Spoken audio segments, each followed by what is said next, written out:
because I just want to ask her, because this, and the reason I'm telling you is, and I want you to say it as much as you feel it, because people say, I just didn't realise, and it's that, you know, I'm preempting what you might have the kind of sense of what you might be saying, so, okay? Or you're just setting up? No, it's done, it's ready. When I was actually writing, I was quite tearful really, you know, because I didn't realise how much of my life sort of, and I can explain it, when things that happen in your life and different people who've influenced your life and the experience you've had of this is where I am today because of that. And it's not just family life, it's the experiences I've done. And really when I was writing, I was thinking, my God, I've done so much in my life, so many different jobs, but each one of them have sort of led me to where I am.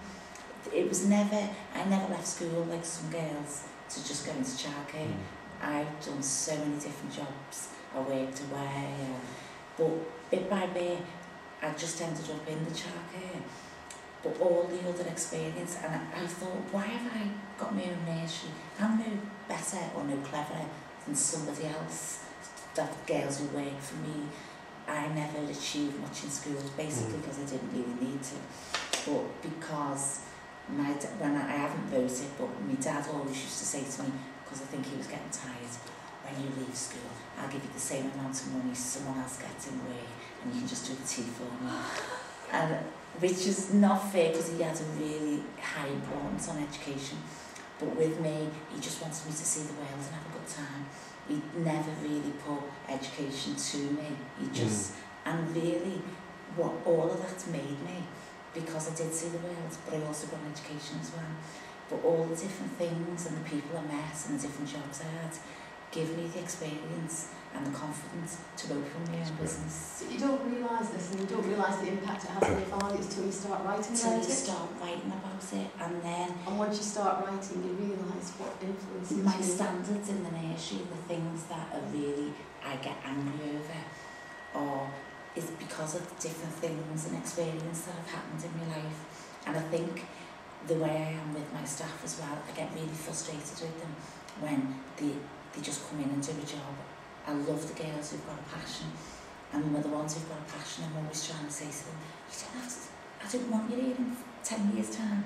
And what I'm trying to do in this project is find out how we encourage those few more to have that passion. Yeah, just how you do that. And I think while I'm writing it, and when I've been thinking of my own practice and looking at the girls who are working in the nursery, a lot of it is just somebody believing in them.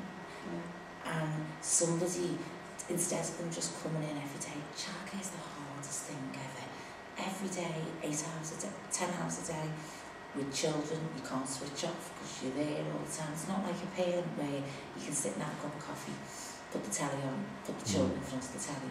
We don't have televisions. Them girls have got to be there all the time. And they must get weary and tired. And if the manager or they have a bad day, if someone gives them a counselling or gives them a warning at the end of that day, nah, just say to them, come on, it happened, let's move on from it and learn. And I think then they start building the confidence up, whereas if you're in a culture where it's your fault, that shouldn't have happened, you're not looking at the bigger picture. So that, I think in my life, my dad done that, and I was trying to think, why have I got that different than some other managers? But when I was growing up, I'd done so many different things in my life.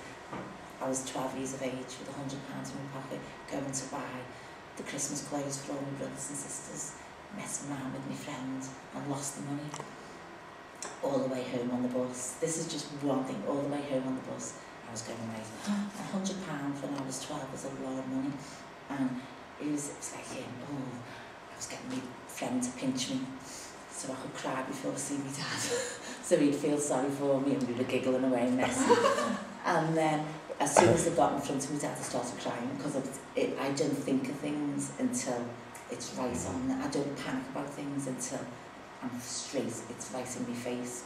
So I see my dad and I started crying, and he just went, calm down, it's only money. You're safe. Doesn't matter. All you'll do is next time you go out, you'll make sure your purse is safe. And that's the culture I got brought up in with my dad. Yeah, he didn't ground me because I'd lost my money and it must have been a big impact on him. He just thought, I can't change this, it's gone. That's going to stop you there, so that was great. Really good. Okay. Off now, Jack. Because we need to go up and catch up and have a cup of coffee. Okay.